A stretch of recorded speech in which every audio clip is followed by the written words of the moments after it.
Luzon, Visayas, Mindanao at buong mundo. Ngayon ay Miyerkules, June 11, 2025. Ako si Barbie Mulak at ito ang Balitang A to Z. Nakaka-insulto po ito eh. Malinaw po naman na talagang ginawa namin ang lahat. Senado, nilabag umano ang konstitusyon sa pagbalik sa Kamara ng impeachment case laban kay VP Sara Duterte ayon sa House of Prosecutors. Kamara, obligadong sumunod sa utos ng impeachment court, giit ni Senate President Cheese Escudero. SUV sa ilalim ng Skyway sa Pasay City, nabagsakan ng tipak ng konkreto.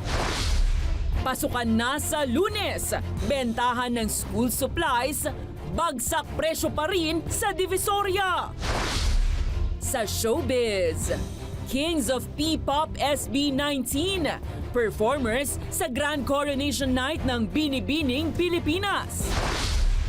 At Jimin at Jungkook na-discharge na sa military service.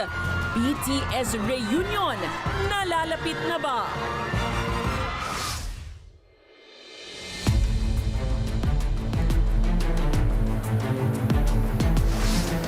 Magandang gabi, pambungad sa ating newscast. Nanindigan ng House Prosecutors na matutuloy ang impeachment trial ni Vice President Sara Duterte. Kahit pa ibinalik ng Senado sa Kamara ang impeachment case kagabi. Utos ng impeachment court sa Kamara, i-certify na constitutional ang impeachment case. Buwelta naman ng House Prosecutors, ang Senado ang lumalabag ngayon sa saligang batas. May balitang A to Z si Kim Salinas. Wala pong mali. Lahat po ng nasa rules ay sinunod po namin. Questionable para kay Manila Representative Joel Chua ang pagbalik sa Kamara ng impeachment case laban kay Vice President Sara Duterte na isinumite sa Senado noon pang Marso. Si Chua ang chairperson ng House Committee on Good Government and Public Accountability na nanguna sa pagdinig sa mga aligasyon ng korupsyon sa confidential funds ng Office of the Vice President. Maliwanag naman po sa rules on impeachment na sila rin mismo ang gumawa na dapat sila ay aakto na impartial o neutral. Pero ngayon po parang hinaharang po nila. Utos ng impeachment court sa Kamara mag-issue ng certification na constitutional ang impeachment case laban sa Vice Presidente. Buwelta ni Chua na ayon sa saligang batas na naging proseso sa Kamara, kaya ang Senado ang lumalabag sa tungkulin nito ngayon. Nalulungkot po kami dahil ito po ay maliwanag na paglabag sa ating saligang batas. Dahil wala naman po sa mandato ng mga senador ang mag-file at magdesisyon sa ganitong klaseng mga motion. Ginanap sa Kamara ang ecumenical service na dinaluhan ng supporters ng impeachment case at mga miyembro ng House Prosecution Panel. Hindi pangkaraniwan ang mass offering dahil ang inialay ay kopya ng impeachment complaint. Giit ng isa sa House Prosecutors na si Akbayan Representative-elect Chel Jokno, hindi sakop ng mandato ng Senator Judges sa impeachment court ang paghahain ng musyon. Lumalabag hindi lang sa Constitution, kundi sa rules na rin na inaprubahan nila. The ball should be thrown back to the Senate. And the Senate should be, we should call on the Senate to conduct the trial as the Constitution commands. Dismayado kay Senate President Francis Escudero ang endorser ng isa sa mga impeachment complaint na si Camarines Sur Representative Gabriel Bordado Jr. Nakaka-insulto po ito eh. Malinaw po naman na talagang ginawa namin ang lahat. First time itong nangyari na ibinalik sa House of Representatives. And I'm really very disappointed with the Senate of the Philippines. Nanindigan ng House Prosecutor na si Batangas Representative Jerbil Luistro na hindi mapipigilan ng Senado ang pag-usad ng impeachment trial. Yung pag-acquire po ng jurisdiction ng impeachment court sa ating respondent, it only shows na tuloy na ang impeachment trial. No one can stop this anymore. Pagpupulungan ng House Prosecution Panel ang susunod na mga hakbang nito at hihingan din ng clarification ang Senate President ukol sa naging utos ng impeachment court. Para sa Balitang A to Z, Kim Salinas. Iginigiit ni Senate President at Presiding Officer Francis Cheese Escudero na dapat sumunod ang Kamara sa utos ng impeachment court matapos ngang ibalik sa mababang kapulungan ang impeachment case. Hirit ni Escudero, walang nilabag ang impeachment court sa hakbang na to. May Balitang A to Z, si Ace Cruz. Nagpatutsyada si Senate President at Impeachment Court Presiding Officer Francis Escudero sa mga nagsasabing labag sa konstitusyon ang kanilang desisyon na i-remand o ibalik sa Kamara ang Articles of Impeachment laban kay Vice President Sara Duterte. Ayon sa mga kritiko, pantay ang dalawang sangay ng Kongreso kaya hindi maaring utusan ng Senado ang Kamara. Buelta ni Escudero, hindi kami magkapantay pagdating sa bagay na ito. Hindi ito House at Senate kung saan co-equal ang mga ahensyang yan. Sa parte ng impeachment, korte ang Senado, prosecutor ang Kamara. Wala sa lugar para sa akin ang Kamara na hindi sumunod sa ipinag-uutos ng impeachment court. dismiyado naman si Deputy Minority Leader Impeachment Court Judge Risa Ontiveros sa naging hakbang ng Senado Martes ng gabi. Well, lumalabas na may ganong plano, whether how long ago it was or how recently it was, nag-materialize dun sa proposed motion nila na babala na namin ni Senator Judge Pimentel. Masyadong maraming dangerous words subject to interpretation at saka ambiguity. Kasama ni Ontiveros sina Senators Coco Pimentel, Grace Poe, Sherwin Gatchalian at Nancy Binay sa tumutol sa motion ni Senator Alan Peter Cayetano na ibalik ang impeachment case sa Kamara. 18 senator judges naman ang pumabor sa motion, kabilang ang Duterte allies na sina Bato de la Rosa, Robin Padilla at Bongo. Sa kabila nito, pagtitiyak ni Ontiveros, I suppose kaming 5 na bumoto ng no na i-remand yung articles of impeachment sa House, gagawa pa rin kami ng mga hakbang para isulong ito, no? I-counteract yung pagpapaatras na sinusubukang gawin. Kung karapatan nila maghain ng motion pabor sa nasasakdal, karapatan din ng sino mang ayaw sa nasasakdal, wala akong binabanggit na pangalan, na maghain din ng motion, pero sa dulo, pagbobotohan yon. Gate ni Escudero, hindi dinismiss o pinatay ang articles of impeachment. The impeachment court retains its jurisdiction. To my mind, that's why we issued summons. Patunayaan niya nito, dinala na ng Senate Sergeant at Arms ang writ of summons sa Office of the Vice President o OVP, Miyerkules ng umaga. Inaatasan ng bise na sumagot sa loob ng 10 araw. May 5 araw naman ang House prosecution oras na matanggap nila ang sagot ng kampo ni Duterte.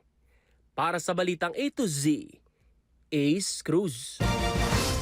Samantalang ngayong gabi, formal nang ipinagpaliban ng House of Representatives ang pagtanggap ng Articles of Impeachment na ibinalik ng Senado nitong June 11. Sa huling plenary session ng 19th Congress bago ang sine die, isinulong ni Isabela 6th District Representative Ino D ang pagpapaliban hanggat hindi pa sumasagot ang Senado sa mga klaripikasyong hinihiling ng House Prosecution Panel. Bago nito, ipinasa rin ng House Resolution 2346 na layong pagtibayin ang posisyon ng Kamara na ito'y sumunod sa konstitusyon ng isagawa ang impeachment proceedings kay VP Sara Duterte noong February 5, 2025 na pagkasunduan rin na maglabas ng sertipikasyon ng Kamara ukol sa pagsunod sa 1-year ban ng impeachment sa iisang opisyal.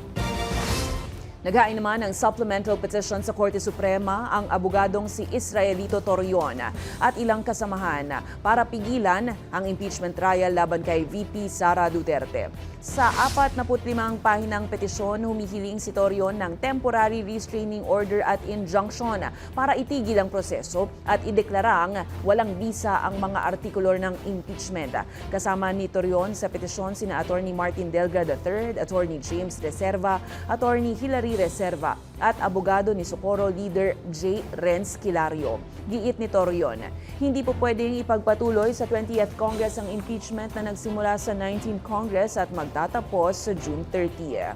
Samantala sa Senado, 18 senador nga ang bumoto pabor na ibalik sa Kamara ang impeachment articles para linawin kung wala itong nilabag sa one-year ban sa paghahain ng impeachment complaint.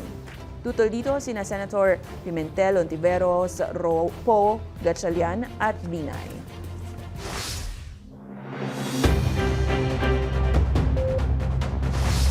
Bababa ang singil sa kuryente ng Meralco ngayong Hunyo ng 11 centavos kada kilowatt hour. Bunsod po yan ng pagbaba ng presyo sa spot market.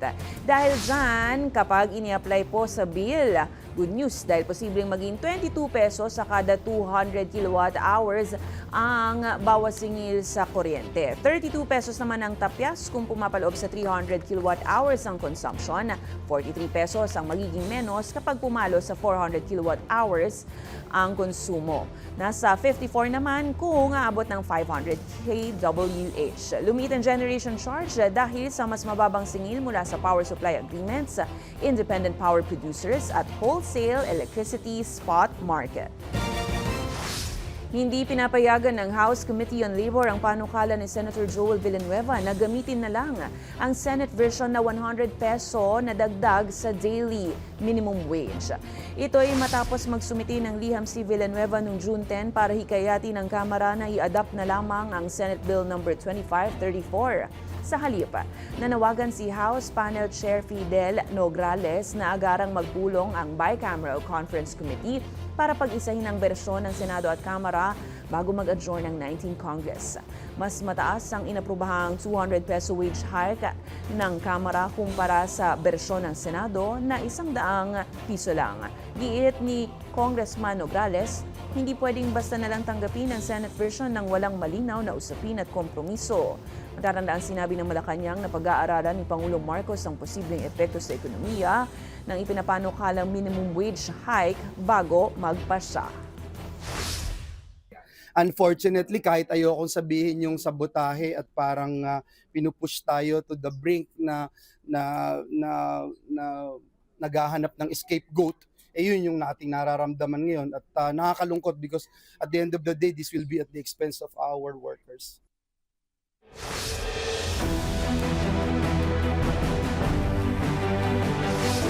Personal na nag-inspeksyon si Pangulong Ferdinand Marcos Jr. sa Amendeyahan Port sa Basay, Samar upang tugunan ang problema doon sa Visayas dulot ng pagkukumpuni sa San Juanico Bridge.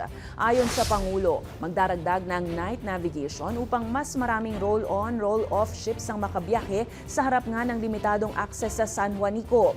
Una nang idineklara ang state of calamity sa Eastern Visayas upang mapabilis ang pagkukumpuni sa iconic bridge at maibsan ang problema sa transportasyon sa pagitan ng Samar at Leyte.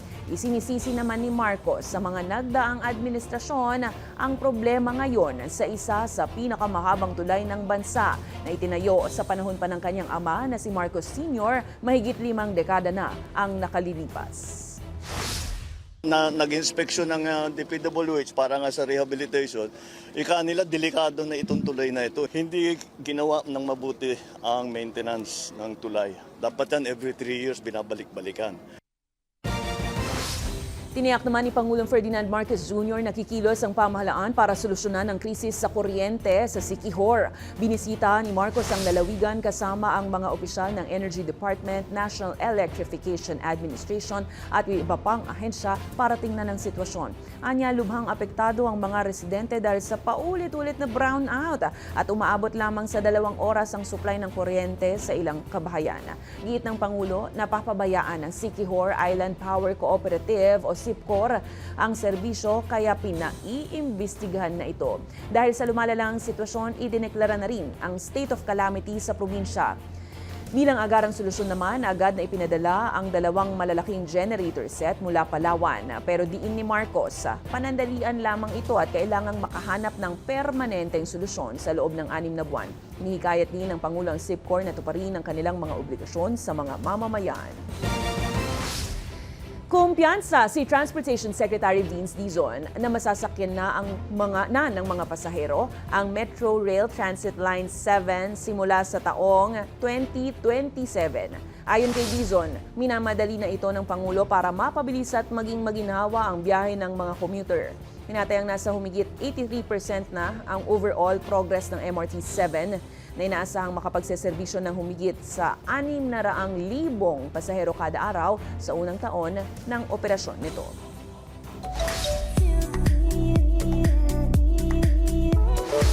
Magbabalik on stage ang Kings of P-Pop na SB19 para mag-perform sa nalalapit na 61st Grand Coronation Night ng Binibining Pilipinas. Ang good news na yan inanunsyo mismo ng pageant organization sa kanilang Facebook page. Maaalalang unang nag-perform ang SB19 sa naturang pageant stage in 2022 at inawit ang Binibining Pilipinas theme song na Win Your Heart. Win your heart! Bini-bini Pilipinas, oh, oh, bini-bini Pilipinas, oh, oh, bini-bini Pilipinas, oh, oh, Gaganapin ang 61st Grand Coronation ng Binibining Pilipinas sa Araneta Coliseum sa darating na linggo, June 15. Susunod, pasukan na sa Lunes, bentahan ng school supplies. Magkano na kaya ang presyohan sa Divisoria? At mamaya sa showbiz, Miss Universe Philippines at Tisa Manalo at iba pang beauty queens in the house spotted sa kamera. Abangan ang kumpletong ulat sa pagbabalik ng Balitang A to Z.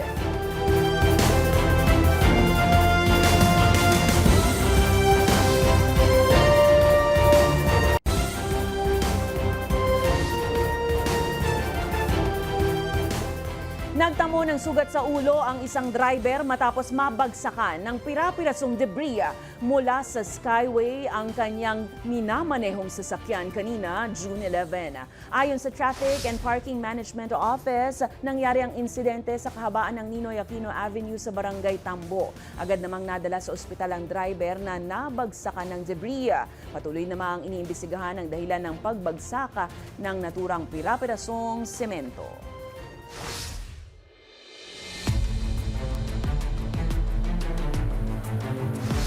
Iginigiit ni Senator Judge Joel Villanueva na hindi planado ang pagbabalik sa Kamara ng impeachment complaint laban kay Vice President Sara Duterte.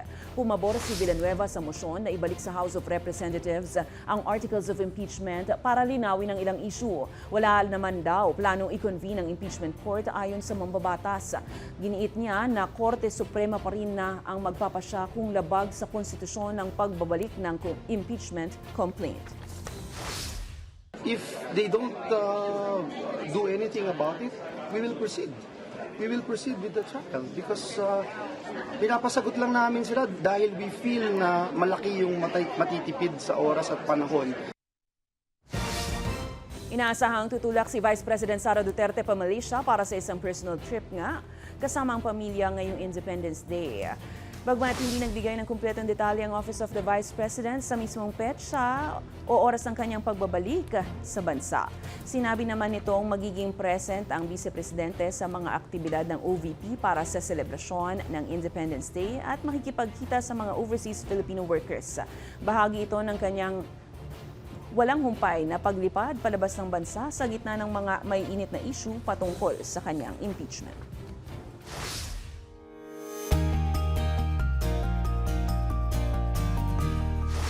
Mga ka-A to Z, kumpleto na ba ang gamit ng inyong mga anak para sa pasukan sa Lunes? Kung hindi pa alamin ang presyohan ng mga school supplies na tsak na pasok sa budget, sa Balitang A to Z ni Naomi Almohano.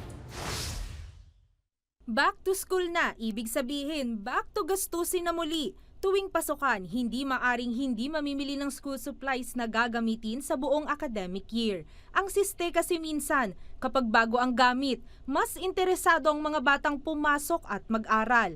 Kaya si Tatay Brian, todo bili na ng school supplies para sa kanyang 4 na anak. 5 araw yan bago ang pagsisimula ng klase sa Lunes. Namomotivate yung mga bata kasi mga bago yung mga school supplies na ginagamit nila.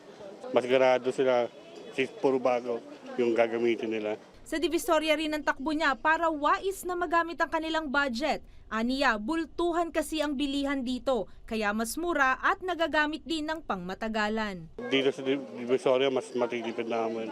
Kung compare namin, nabibili kami sa mall, sobra-sobra. Doble.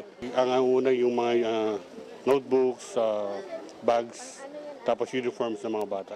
Kadalasang binibili ngayon ng mga magulang ang notebook na naglalaro sa 15 hanggang 150 pesos, depende sa dami ng bibilhin. Mabenta rin ang mga makukulay na tumbler na nasa 120 pesos hanggang 300 pesos ang bentahan. Depende rin yan sa laki at disenyo. Hindi rin mawawala syempre ang lapis na 10 piso ang isang piraso, habang 100 pesos naman ang isang box na naglalaman ng 12 pirasong lapis. Naglalaro naman sa 35 hanggang 100 pesos ang presyo ng mga Crayola, depende sa dami at brand. Sa bag naman, kung backpack na pambata, maliit sa malaki, 250 to 480 pesos ito mabibili. Pero kung dihilang bag, papatak ito sa 850 pesos. Ang mga uniform naman, 130 to 250 pesos ang bentahan ng blouse at polo, depende muli sa size. At 180 to 350 pesos naman ang mga pantalon at palda. Ang mga ito pasok pa sa price guide na inilabas ng Department of Trade and Industry. Pero ayon sa tindera na si Nedy, kahit 5 araw na lang pasukan na at bagsak presyo pa rin sila. Matumal po eh. Opo, kaysa nakaraan. Aniya, malaking dahilan nito ang pag-uulan nitong mga nakaraang araw kaya wala gaanong benta. Kaya ngayon darating na holiday, umaasang mga nagtitinda sa Divisoria na darami na ang mga mamimili at tataas pa ang kanilang kita. Sana po magkaroon kami ng maraming benta at saka makapaubos kami ng aming paninda. Inaasahan din nilang magla-last minute shopping ng marami, lalo pat malapit na ang Payday Friday. Para sa Balitang A to Z, Naomi Almohano. Tiniyak ng Philippine National Police na handang-handa na ang buong hanay at pwersa ng kapulisan sa pagbubukas ng klase sa June 16. Ayon kay Police Chief Nicolas Torre III, maximum police visibility ang ipatutupad sa mga paaralan at mga paboritong tambayan ng mga estudyante para maiwasan ang krimen. Inatasan din ang mga security guard na bantayan ang mga bata at huwag na huwag paalisin hanggang sa dumating ang kanilang sundo o guardian. Iit naman ni PNP spokesperson Brigadier General Jean Fajardo, prioridad nila ang kaligtasan ng mga mag-aaral, lalo't mas dumarami na ngayon ang mga cybercrime incidents kaysa sa tradisyonal na krimen tulad ng nakaw at salisiya. Magkakaroon din ng dialogo ang PNP sa mga estudyante para tugunan ang mga issue gaya ng bullying. Pinaalalahanan naman ng ahensya ang publiko na agad lumapit sa mga pulis na nakadeploy sa paaralan kung may mapansing kahina-hinalang galawan ngayong balik eskwela. Sa iba pang balita, kaliwat kanan ang paghahabol ng mga kandidato at partido para sa paghahain ng kanilang Statements of Contributions and Expenditures o SOSE bago ang deadline nitong Miyerkules. Ayon sa COMELEC, nakapagpasa na ng SOSE bandang alas 4:30 ang nasa 43 sa 64 na senatorial candidates. 18 naman sa 28 na political parties at 95 sa 154 na party list groups. Kabilang sa mga wala pang submission o inaayos pang papel ay ang mga senator-elects na sina Camille Villar at Bato de la Rosa. Paalala ni COMELEC Chairman George Garcia, walang extension sa deadline kapag dalawang sunod na eleksyon na hindi nakapaghain ng SOSE ang kandidato, aabot sa perpetual disqualification sa public position. Pwede ring makasuhan ng krimen at multa kung incomplete ang isinumiting SOSE. Babala pa ni Chairman Garcia, hindi sapat na accountant lang ang tumingin, kundi mga kandidato ang dapat sumuri ng isusumiting papel para iwas kaso. Inatasan naman ng COMELEC si Duterte Youth First Nominee Representative Drixie May Suarez Cardema na magpaliwanag sa paggamit ng Cardema sa kanyang nominasyon. Ito'y matapos lumabas ang usapin na ang tunay na apelyido ni Drixie ay Suarez at hindi Cardema. Ayon kay COMELEC Chair George Garcia, hindi ito show cause order kundi isang liham lang para malaman ang kanilang panig. Binigyan sila ng 3 araw para sumagot pero optional ang sagot kung saan wala namang sanction kung hindi sasagot. Tiniyak din ni Garcia na makatarungan at walang pinapaboran ng komisyon sa pagresolba ng issue. Matatanda ang ipinaliwanag ng Duterte Youth na ginagamit lamang nila ang Cardema bilang political name tulad ng ginawa ng kapatid ni Drixie na si Lucille at ng kanyang asawang si Ronald Cardema sa Laguna. Target naman ng COMELEC na resolbahin ang issue bago mag-June 3.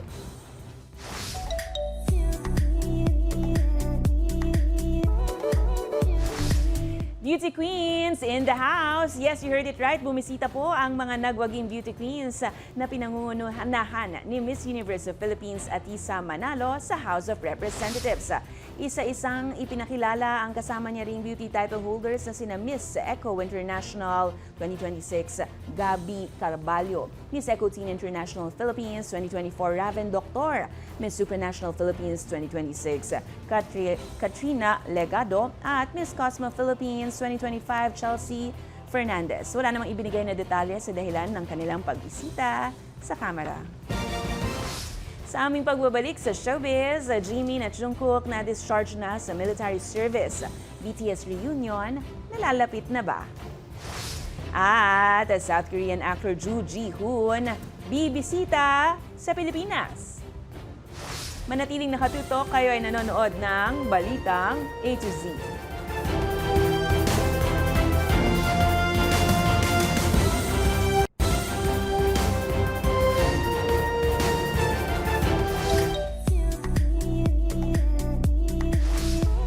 Nangangamoy reunion na ang 7 miyembro ng BTS. 2 pa kasing miyembro ng grupo ang na-discharge na sa mandatory military service.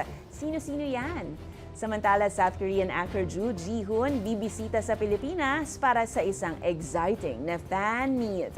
Ang K-pop chika malalaman sa Balitang A to Z Showbiz ni Lane Garcia. Another good news for ARMYs.